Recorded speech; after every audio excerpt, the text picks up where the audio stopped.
আমন্ত্রণ যাচ্ছি প্রিয় দর্শক মানচিত্রের নিয়মিত আয়োজন কথোপকথনে। নমস্কার, আমি তরুণ ঘোষ। খলিলুর রহমান তো শেষ পর্যন্ত এসে পৌঁছালেন কালকে। অজিত দোভালের সঙ্গে তার নৈশভোজ হয়েছে, সে খবরও আমাদের কাগজে বেরিয়েছে। এবং হাসি ঠাট্টা উষ্ণ পরিবেশে কিন্তু কথাবার্তা হয়েছে। এখন সব গোলাপ ফুল আপনারা দেখবেন তার কাঁটা থাকে। ওই হাসি ঠাট্টা পরিবেশের মধ্যে নৈশভোজ করতে করতে যে কথাগুলো খলিলুর রহমানকে অজিত দোভাল বলেছেন, তার কোনোটারই তো সন্তোষজনক উত্তর খলিলুর রহমান দিতে পারেননি। খলিলুর রহমানের ইতস্ততা বোধ দেখে তখন অজিত দোভাল বলেন যে থাক, এই প্রশ্নের উত্তর আমায় দিতে হবে না, প্রশ্নের উত্তরগুলো আপনি জমা করে রাখুন, কাল যখন বিদেশ মন্ত্রীর সঙ্গে আপনার বৈঠক হবে তখন জবাবটা ঠিক করে নেবেন বলে আবার হাসি ঠাট্টা হয়। এখন আমি বলেছিলাম যে দুজনের মধ্যে নৈশভোজ হবে, কিন্তু পরবর্তীকালে রাত্রিবেলা আমি জানতে পারি সেখানে সমস্ত আমাদের সেন্ট্রাল এজেন্সি চিফ যারা আছে তারাও ওই নৈশভোজে আমন্ত্রিত ছিলেন। আপনাদের হুমায়ুন যে ছিলেন, গেছিলেন, বিশেষ উপদেষ্টা নাকি নিরাপত্তা উপদেষ্টা, তিনিও গেছিলেন। নিরাপত্তা উপদেষ্টা নাকি আমি পরে খবরের কাগজে দেখছি, তিনিও গেছিলেন। তো তাই বললাম, গোলাপের মধ্যে গোলাপ দেখতে সুন্দর, গন্ধ পাবেন, ভালো সুগন্ধ ছড়াবে, কিন্তু গোড়ায় কাঁটা রয়েছে। আমি বলেছিলাম না অস্বস্তির মধ্যে ফেলবে এই শিরিন শারমিনের গ্রেপ্তারি, ঠিক তাই হলো। আজকে আমাদের কাগজে একটা খবর বেরিয়েছে, খবরটা আপনাদের দেখাই। দিল্লি পৌঁছালেন খলিলুর। তেল আর জলে গুরুত্ব, আমি যেটা বলেছিলাম, তেল চাই, জল চাই, খাবার চাই, অমুক চাই, তমুক চাই, সব চাই। বিনিময় কি? বিনিময় কিছু নেই, লবডঙ্কা। তো কাগজ আগে কি লিখছে আগে শুনুন, আমি কালকে যা যা বলেছিলাম তার সঙ্গে মেলে কিনা। আমি শুধু চুম্বক অংশটুকু পড়ছি। ভারতের বিদেশ মন্ত্রক জানিয়েছে আগামীকাল দুপুরে বিদেশমন্ত্রী এস জয়শঙ্কর ছাড়াও ভারতের বাণিজ্য মন্ত্রী পীযূষ গোয়েল এবং পেট্রোলিয়াম এবং প্রাকৃতিক গ্যাস বিষয়ক মন্ত্রী হরদীপ সিং পুরীর সঙ্গে বৈঠক করবেন খলিলুর। ইউনূস জমানায় ভারত বাংলাদেশ বাণিজ্যিক সম্পর্কে তলানিতে ঠেকেছিল, তবে তারেকের অধীনে বাংলাদেশ ফের ভারতের সঙ্গে স্বাভাবিক সম্পর্ক গড়তে আগ্রহী বলে জানানো হয়েছে। বর্তমানে ভারত দিয়ে তৃতীয় দেশে পণ্য রপ্তানি করতে পারছে না বাংলাদেশ, এ নিয়ে স্থলবন্দর, আমি বলছি ট্রান্সশিপমেন্ট, মনে রাখবেন, ট্রান্সশিপমেন্ট স্থলবন্দর দিয়ে বাংলাদেশে কিছু পণ্য ভারতে রপ্তানি করতে পারছে না বাংলাদেশ, এই নিয়ে বেশ করে চাপে রয়েছে ঢাকা। পাশাপাশি পশ্চিম এশিয়ায় যুদ্ধে বর্তমানে বিশ্বজুড়ে তেলের সংকট দেখা দিয়েছে, সেই পরিস্থিতিতে ভারতের কাছ থেকে সাহায্য চায় বাংলাদেশ, মানে তেল।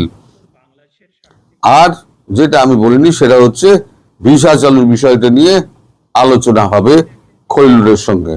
প্রসঙ্গত বাংলাদেশের বিদেশ মন্ত্রক একটি পোস্ট করে জানিয়েছে ভারতের বৈঠকে পারস্পরিক শ্রদ্ধা, আস্থা, স্বার্থের ভিত্তিতে দ্বিপাক্ষিক সম্পর্ক স্থিতিশীলতা, ধারাবাহিকতা, উন্নয়নের উপরে গুরুত্ব দেওয়া হবে। সহযোগিতার ফলপ্রসূ ক্ষেত্রে যেগুলো আরো ফলপ্রসূ এবং টেকসই করে তোলা যায় তার ভিত্তি রচনার চেষ্টা করবে খলিলুরের সেই সফর। বাংলাদেশের প্রধানমন্ত্রী বিশেষ বিষয়ক উপদেষ্টা হুমায়ুন কবিরও থাকছেন সেই সঙ্গে। আচ্ছা, বিদেশ বিষয়ক উপদেষ্টা সূত্রের খবর, সন্ধ্যায় নয়াদিল্লি পৌঁছানোর পর খলিলুর নৈশভোজে মিলিত হয়েছেন জাতীয় নিরাপত্তা উপদেষ্টা অজিত দোভালের সঙ্গে। নৈশভোজে কিন্তু উভয়ের মধ্যে আঞ্চলিক এবং কৌশলগত রাজনীতি পরিস্থিতি নিয়ে আলোচনা হয় বলে খবর। প্রসঙ্গত খলিলুরের ভারত সফরের ঠিক আগে গঙ্গার জলবন্টন চুক্তি, মনে রাখবেন কাল বলেছিলাম, তিস্তা মহাপ্রকল্প নিয়ে দুদেশের সদস্য নিয়ে তৈরি হওয়া একটি টেকনিক্যাল কমিটি কাজ শুরু করেছিল, যেটা থমকে ছিল সেটা আবার নতুন করে চালু করার উনি অনুরোধ করেছেন। পাশাপাশি বিদেশ মন্ত্রকের মুখপাত্র রণজিৎ জয়সওয়াল বলেছেন, ভারত এবং বাংলাদেশের মধ্যে জলসম্পদ বিষয়ক পরিকাঠামো নিজস্ব মেকানিজম ইতিমধ্যেই রয়েছে, সেটি সম্ভবত শীঘ্রই কাজ করবে। মানে আর কোনো নেই, শীঘ্রই হয়তো কাজ করবে। তারপরে তো যেগুলো হয় সেগুলো আর না পড়লেও চলবে, আপনার না জানলেও চলবে। এখন মুদ্রা ব্যাপারটা কি দাঁড়ালো? নৈশভোজ হলো, কথাবার্তা হলো, আলোচনা হলো, যা আলোচনায় বলেছিলেন সেগুলোই দেখলেন, সেই আলোচনা হলো। জল চাই, তেল চাই, পণ্যটা এখানে লেখেনি কেন আমি জানি না। পণ্য চেয়েছে, মানে খাদ্য পণ্য, শস্য রপ্তানি এবং তুলা, সেটা কেন লেখেনি আমি জানি না, হয়তো বাদ পড়ে গেছে, এডিটের সময় হয়তো বাদ পড়ে যায় অনেক সময়। তো এইসব নিয়ে তো আলোচনা হয়েছে। এবার একটা প্রশ্ন যেটা আমাদের অজিত দোভাল যেটা খল্লুরকে করেছেন, সেই একটা প্রশ্নে খল্লুর পুরো উল্টে গেছে। খল্লুরের কিছু বলার ছিল না। খল্লুর তাকে অজিত দোভাল বললেন, দেখুন আপনারা যতই চেপে যান, এই শারমিন চৌধুরীকে অ্যারেস্ট করার, শ্রী শারমিনকে অ্যারেস্ট করার ব্যাপারে আপনাদের যে কাজকর্ম, তাতে কিন্তু পরিষ্কার হয়ে গিয়েছে যে যমুনাতেই আছে, ইউনূসের জায়গায় মুখ বদল হয়ে সেখানে তারেক রহমান বসেছেন। এজেন্ডা এক এবং অভিন্ন। কি এজেন্ডা? সেটা হচ্ছে ভারত বিরোধিতা, ভারতের সঙ্গে সম্পর্ক নয়। এই শারমিন চৌধুরী যে আপনারা যে 18ই অক্টোবর সেনানিবাস থেকে তুলে নিয়ে গিয়ে কুমিল্লার একটি গেস্ট হাউসে রেখেছিলেন, সেটা কিন্তু আমরা জানি। যদি আপনাদের সৎ উদ্দেশ্য থাকতো, তাহলে পরে আপনারা কি করতেন? সরকার গঠনের পর তাকে ছাড়িয়ে দিয়ে, তাকে আদালত থেকে তাকে জামিন করিয়ে তাকে ছেড়ে দিতে পারতেন। ওই মহিলা কিন্তু স্পিকার, তিনি কোনো স্পিকার যেরাম, তিনি কোনো মানে সুপারিশ করতে পারেন না, তিনি কোনো আদেশও করতে পারেন না। আপনাদের সংবিধান আমার পড়া আছে, আমার দেশের সংবিধানও পড়া আছে, সব দেশের সংবিধান মোটামুটি আমার পড়া আছে। আমি বলছি না আপনাকে এখন উত্তর দিতে, মানে উনি যা বলেছেন আমি বলছি না আপনাকে এখন উত্তর দিতে। তারপর বলে একা একা সবাইকে জিজ্ঞেস করেন, এনআইএ থেকে শুরু করে সেন্ট্রাল আইবি পর্যন্ত যারা কর্তারা ছিলেন, আপনারা বলুন কে কি জানেন বাংলাদেশ সম্পর্কে, সব এক এক করে মুখ খুলতে শুরু করে দেন। এটা 10 মিনিট চলার পর মানে তখন মানে আন্তরিকতা বজায় আছে, কিন্তু বললাম না কাঁটাটা হাসতে হাসতে কথা হচ্ছে, কিন্তু কাঁটাটা কিন্তু বিঁধছে খলিলুরের বুকে। যে তাহলে পরে আপনারা বলুন যে ভারত কেবল দিয়ে যাবে, যে প্রশ্ন আমি গতকালকে করেছিলাম, যে ভারত কেবল দিয়ে যাবে, ভারতের চাওয়া কি ছিল? ভারতের চাওয়া ছিল দুটো সিম্পল, টাকা নয়, পয়সা নয়, কিছু নয়। চাওয়া ছিল একটা সুস্থ গণতান্ত্রিক পরিবেশ, সকলের অংশগ্রহণমূলক নির্বাচনের পরিবেশ গড়ে তোলা, শেখ হাসিনার দলকে নিষিদ্ধকরণ থেকে বের করে আনা এবং তাকে নিঃশর্তে মুক্তি দেওয়া আদালতের মাধ্যমে, এবং পারস্পরিক সহযোগিতা বৃদ্ধি করা। এই তো বাংলাদেশ চেয়েছে, বাংলাদেশের কাছে চেয়েছিল। আপনারা বলুন আজকে 1.5 মাস হয়ে গিয়েছে, 1.5 মাসের মধ্যে আপনারা কি করেছেন? আপনাদের যে এজেন্ডা, সেই এজেন্ডা কিন্তু বাস্তবায়ন, যেটা ইউনূস করতে পারেনি, সেটার আপনারা বাস্তবায়ন করে চলেছেন। নইলে ইউনূসের আমলে বন্দি করা শিরিন শারমিনকে আপনারা এনে আবার ওইভাবে আদালতে তুলে তাকে হেনস্থা নাও করতে পারতেন, যদি আপনাদের পজিটিভ চিন্তা ভাবনা ছিল। তখন খলিলুর খুব আমতা করেন, সেই সময়তে তিনি বলেন আমায় উত্তর দিতে হবে না, আপনি ভাবুন, আপনি বলুন ডেজার্ট খান, আর ভাবুন কালকে আমাদের বিদেশ মন্ত্রী ডক্টর জয়শঙ্করের সঙ্গে যখন আপনার কথা হবে, তখন এই উত্তরগুলো পারলে আপনি দিয়ে দেবেন। টং খরিলুর চুপ, নিস্তব্ধতা, তারপর যথারীতি হাসি ঠাট্টার মধ্যে দিয়ে আবার উষ্ণ পরিবেশ ফিরিয়ে এনে নৈশভোজ শেষ হয়। এই হচ্ছে কালকে খলিলুর রহমান এবং অজিত দোভালের কথাবার্তার নির্যাস, যেটা আপনাদেরকে আমি বলে দিলাম। এখন জানতে হবে আমাকে, মানে আমাদেরকে সবাই জানতে হবে যে কুমিল্লার কোন গেস্ট হাউসে, সরকারি কোন গেস্ট হাউসে তাকে একেবারে গৃহবন্দী করে রাখা হয়েছিল। বেশি প্রশ্ন উত্তর বেশি হয়নি। তাদের প্রস্তাব 5 দফা 6 দফা প্রস্তাব, ওই তেল ফেলতে সহ পণ্য সহ ভিসা হ্যান ত্যান, আর কি বলে আমাদের স্থলবন্দরগুলোকে ব্যবহার করতে দেওয়া, তুলা রপ্তানি সমস্ত কিছু, এই সমস্ত কথাবার্তার মধ্যে দিয়ে আবার শেষ হয়। এর বেশি আর কিছু আমি জানতে পারিনি। নমস্কার, আমি তরুণ ঘোষ। আমি বরাবরই আপনাদের বলি, বাংলার ভোট পাকিস্তান এবং বাংলাদেশের উপরে অনেকটা নির্ভর করে, কারণ বাংলাদেশে হিন্দু সম্প্রদায় তারা কতটা নিশ্চিন্ত এবং কোনো আক্রমণের হাত থেকে তাদের বাঁচানোর কোনো রকম প্ল্যান আছে কিনা, বা আদৌ সেরকম কোনো কাজ করছে কিনা কেউ, সে নিয়ে কিন্তু নিরবিচ্ছিন্ন তদন্ত চলে এবং নজরদারিও চলে। আমি বরাবর বলেছি যে বাংলাদেশের যে বর্তমান পরিস্থিতিতে বাংলার ভোটের ওপরেতে একটা বড় ছাপ ফেলবে। আমি যেগুলো বলেছিলাম সেগুলো এবার আমাদের কাগজে আস্তে আস্তে বেরোচ্ছে।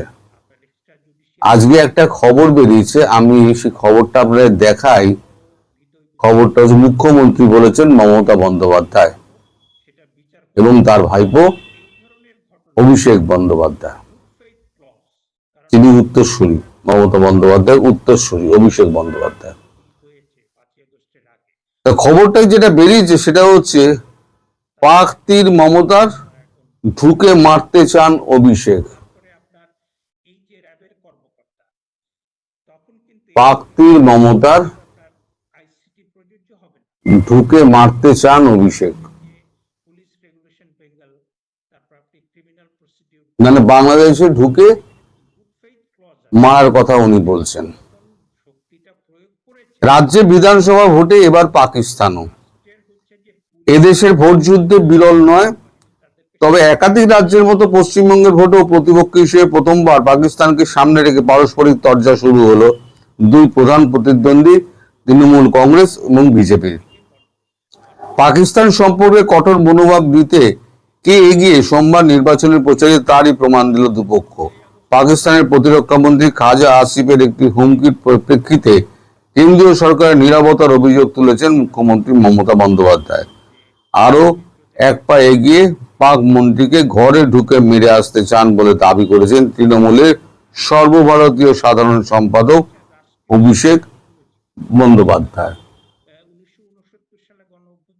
পাকিস্তানের বিরুদ্ধে ভারত নতুন ধরনের পরিকল্পনা করছে বলে দাবি করেছে সে দেশের প্রতিরক্ষা মন্ত্রী খাজা আসিফ। তিনি বলেন, ভারত ফের সাজানো হামলা ছক করছে, তাতে ভারতীয়দের পাশাপাশি ভারতের জেলে বন্দি পাকিস্তানিদের ব্যবহার করা হতে পারে। এই মিথ্যে এবং সাজানো অভিযানের প্রসঙ্গে হুঁশিয়ারি দিয়েছেন খাজা আসিফ, কলকাতাকে টেনেছেন। একই সূত্রে তার দাবি, এরপর কলকাতা পর্যন্ত হামলা চালাবে পাকিস্তান। এই সংবাদই রাজ্যের প্রচারে অস্ত্র করে সোমবার নদিয়ার নাকাশিপাড়ায় ভোটের সভায় মমতা বন্দ্যোপাধ্যায় বলেন, পাকিস্তানের প্রতিরক্ষা মন্ত্রী কলকাতাকে হুমকি দিলেন দিলেনও কেন প্রধানমন্ত্রী চুপ? কেন বললেন না উপযুক্ত পদক্ষেপ করব? তার ইঙ্গিতপূর্ণ প্রশ্ন কে বলিয়েছে তাকে দিয়ে। মালদার হরিশ্চন্দ্রপুরের সভায় অভিষেক বন্দ্যোপাধ্যায় বলেন, পাকিস্তানের প্রতিরক্ষা মন্ত্রী দুদিন আগে বলেছেন কলকাতাকে উড়িয়ে দেব। প্রতিরক্ষা মন্ত্রী স্বরাষ্ট্রমন্ত্রী আঙুল চুষছেন, মানে আমাদের স্বরাষ্ট্রমন্ত্রী হচ্ছেন অমিত শাহ আর মোদী, দুজন আঙুল চুষছেন। যেদিন কেন্দ্রে মমতা বন্দ্যোপাধ্যায় ইন্ডিয়া জোটের সরকার হবে, খাজা আসিফকে ঘাড় মে ঘুষ কে মারেঙ্গে। আমি বলেছিলাম যে বাংলাদেশ এবং পাকিস্তান এই ভারতীয় অস্মিতা, বাঙালির অস্মিতা, এটাকে কিন্তু ক্যাশ করার জন্য দুপক্ষই কিন্তু উঠে পড়ে লাগবে। দেখুন ভোটের মাঠে সেটা কিন্তু শুরু হয়ে গেল 15 দিন আগে। 23 তারিখ প্রথম দফার ভোট এবং 29 তারিখ দ্বিতীয় দফার ভোট। 23 তারিখ হচ্ছে পুরো উত্তরবঙ্গ এবং 29 তারিখ হচ্ছে পুরো দক্ষিণবঙ্গ। 4 তারিখে ফল ঘোষণা। এখন দুপক্ষ কেউ কারো জমি ছাড়বে না। সামনে পাওয়া গেছে একটা পাকিস্তান মডেল এবং যেখানে কলকাতা জড়িয়ে আছে। এই যে আমি গতকালকে যে কপিটা করলাম, তারপরে বহু লোকের সঙ্গে কথা বলেছি যে হঠাৎ ওইখানে এই সমস্ত গাড়ি ফাড়ি কেন, সাজোয়া গাড়ি ফাড়ি কেন। কথাবার্তা বলে মোটামুটি 3টে সম্ভাবনার কথা বোঝা গেল। এক হচ্ছে বিজেপি যদি জেতে, মানে ভোটের কথা বলছে, কি হবে কেউ বলতে পারে না, কারণ আমাদের দেশে ভোট সম্পর্কে যে যা বলে সব তার উল্টো হয়। যদি বিজেপি জেতে তাহলে এই যে প্রায় 90 লক্ষ বাদ গেছে ভোটার লিস্ট থেকে, আশঙ্কা করা হচ্ছে এই 90 লক্ষ হচ্ছে বাংলাদেশি যারা পরিচয়পত্র দেখাতে পারেনি। এদেরকে সব বিতরণ করবে।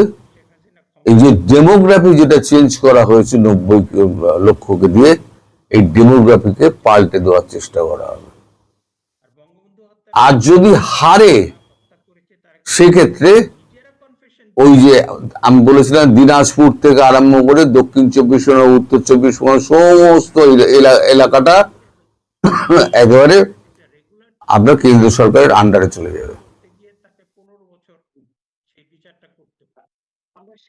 আমি কিন্তু বলেছিলাম, আপনাদের স্মরণ করে দেখুন, আমি বলেছিলাম সেটা হবে।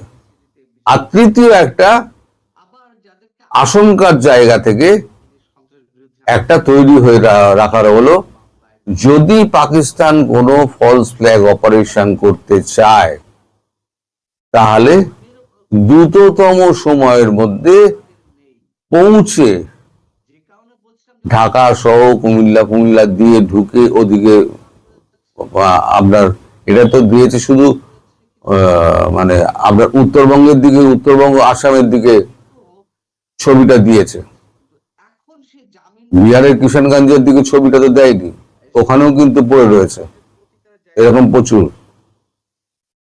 বিহারে তো এখন ইলেকশন নেই, তাহলে ওখানে কেন গাড়ি গেছে?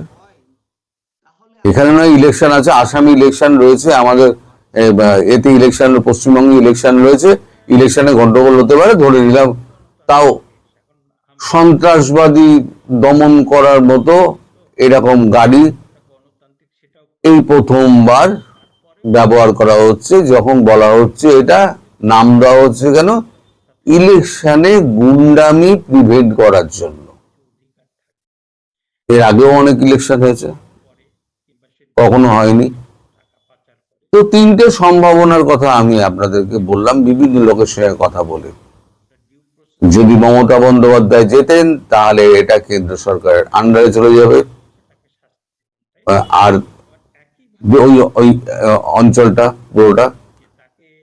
আর যদি বিজেপি সরকার জেতে তাহলে ভোট যে 93 লক্ষ যে আপনার উদ্বস্ত্রী হিসেবে দেখা যাচ্ছে, যারা পরিচয়পত্র দেখাতে পারছে না এবং স্থায়ী বাসস্থান তারা স্থায়ী বাসিন্দা তা প্রমাণ করতে পারছে না, তাদেরকে সব ফিরিয়ে দেওয়া হবে।